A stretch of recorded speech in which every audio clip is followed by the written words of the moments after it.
আগে নাকি মানুষ ১ টাকা দিয়ে ১ ব্যাগ ভর্তি বাজার নিয়ে আসতো বাসায়, আর এখন বাজারে গেলেই ১,০০০ টাকা উধাও, তার মধ্যে কিছুই কেনা হয় না। সো হ্যালো এভরিওয়ান, আসসালামু আলাইকুম। সবাই কেমন আছেন? আজকে আমরা একটু বের হয়েছিলাম বাবুকে টিকা দেওয়ার জন্য, আর ওর টিকার ডেট চলে গেছে সেই জুলাই মাসে। তো বাবুর ঠান্ডা জ্বর মানে একটার পর একটা ওর লেগেই থাকতো, যার কারণে আমাদের এত লেট হয়েছে। তো এখন হচ্ছে ওই টিকাটা দিয়ে দিব, এটাই ওর মানে সরকারের টিকা 10টার মধ্যে এটাই ওর শেষ। তো আজকে টিকা দিতে গেছি, তো ওইখান থেকে আসার সময় বাবুর কিছু জিনিস ক্রিম লোশন এগুলো শেষ হয়ে গেছিলো।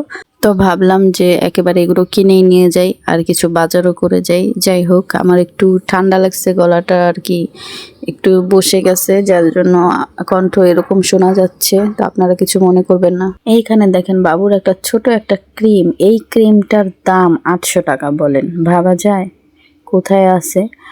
আর এখন মানে কি দিয়ে কি করব মানুষ মানে বুঝতে পারে না। মানে এখন দেখা গেছে খাইতেই পারে না এই অবস্থা। আর এগুলো তো হচ্ছে বিলাসিতার পর্যায়ে পড়ে। যাই হোক, এখন টাকা বেশি লাগলে কি আর করার, বাচ্চাকে তো এগুলো কিনে দিতেই হবে, ব্যবহার করতেই হবে।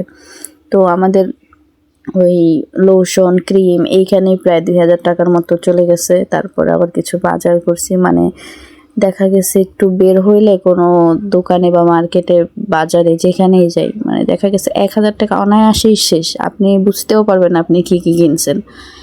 এখানে কিছু সবজি শীতের সবজি নিলাম রান্নার জন্য, লেবু, ফুলকপি, কাঁচা টমেটো, শসা, গাজর, ধনেপাতা, এগুলোই আর কি।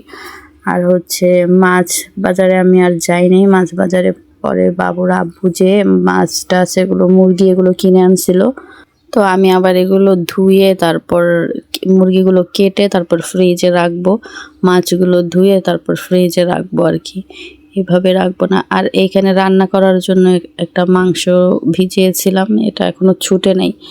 আর পাবদা মাছ আনছি, পাবদা মাছ, গুঁড়া মাছ, এগুলো আর কি ছোট ছোট করে মানে যতটুকু রান্নার জন্য প্রয়োজন ততটুকু করে আর কি পলিতে করে ফ্রিজে রাখবো, যাতে রান্নার সময় সুবিধা হয় রান্না করতে। মানে দেখা গেছে একসাথে যদি আমি রাখি, যখন রান্না করব তখন বের করলে আর কি সহজে ছুটতে চায় না, অনেকগুলো একসাথে থাকে। তো আর আমি যতটুকু আর কি আমার প্রয়োজন ততটুকু যদি অল্প অল্প করে রাখি, তখন দেখা গেছে ভিজাইলে খুব অল্প সময়ের মধ্যে আর কি ছুটে যায়, এটাই সুবিধা হয় না। তাই এই কারণে আমি ছোট ছোট করে আর কি পলিথিনে করে যতটুকু আমাদের দরকার ততটুকু হিসেবে আমি রেখে দিই।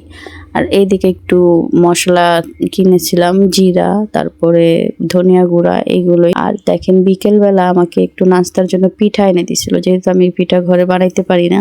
তো আজকে এই পর্যন্তই, টাটা।